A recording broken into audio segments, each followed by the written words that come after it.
ल भाइ बहिनीहरू एउटा प्रश्न छ है। अन्जुले छोरीको खुत्रुकेमा अघिल्लो दिनको दोब्बर हुने गरी रकम जम्मा गर्छिन्। पहिलो 5 दिनमा जम्मा गरेको रकम तलको तालिकामा देखाइएको छ।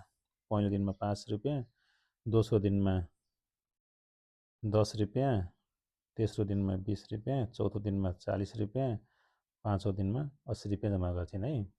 अन्जुले छोरीको खुत्रुकेमा जम्मा गरेको रकमबाट बनेको अनुक्रम कुन हो? समानान्तरीय हो कि गुणोत्तर कुन हो? छुट्याऊ भनेको। यही क्रममा रकम जम्मा गर्दै जाने हो भने 10औं दिनसम्म खुत्रुकेमा कति रकम जम्मा होला भनेको होइन बीमा। माथिको अनुक्रम अनुसार जम्मा गर्ने हो भने खुत्रुकेमा 20,000 पुर्याउन 10औं दिनपछि थप 2 दिन भए पुग्ला, कारणसहित लेख्नुहोस् भने। अर्थात् 12 दिनमा के 20,000 पुग्छ त भनेर सोधेको है। अब ए को छ एन्सर छ कुन अनुक्रम हो त? गुणोत्तर अनुक्रम हो। किन? माथि नै भनेको भयो त, दोब्बर हुने गरी रकम जम्मा गर्छिन् होइन। अघिल्लो दिनको भन्दा दोब्बर हुन्छ अर्को दिन भनेपछि यो त के छ? रेसियो सेम छ है। अर्थात् यहाँबाट पनि चेक गर्न सक्छौँ। 10ले 5ले भाग गरेर 2 आउँछ, 20लाई 10ले भाग गरेर 2 आउँछ, 40लाई 20ले भाग गरेर 2 आउँछ, 80लाई 40ले भाग गरेर त 2 नै आउँछ।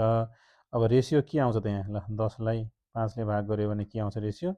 2 आउँछ है। समान अनुपात भएको हुनाले समान अनुपात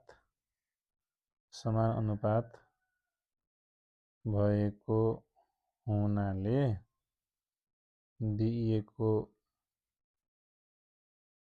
अनुक्रम गुणोत्तर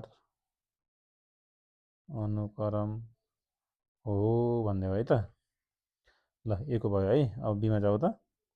बीमा के भनेको छ? 10 दिनको निकाल्नु पर्यो है। 10 दिनमा जम्मा कति रकम जम्मा हुन्छ? n = 10 भयो। ए भनेको तिम्रो कति छ? 5 छ।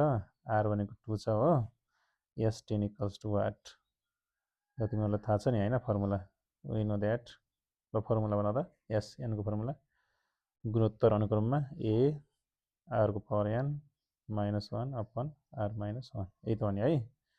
ल भेल्यु राख यहाँ। एस 10 को भेल्यु निकाल्नु पर्ने छ होइन। ए भनेको कति छ? 5 छ।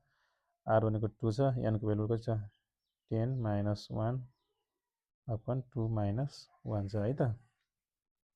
ल 2 को पावर 10 भनेको कति हो भाइ बहिनीहरू? 1024 हुन्छ है। हिसाब हान, क्यालकुलेटरमा हान्दा हुन्छ।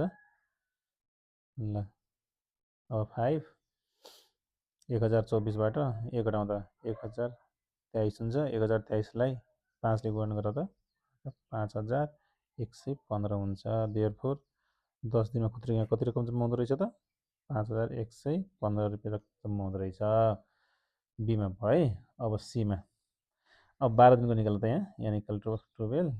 ए भनेको पहिलो पद कति छ? 5 छ नि होइन। 5 छ। आर भनेको कति छ? 2 छ। अब s 12 निकाल त। वाट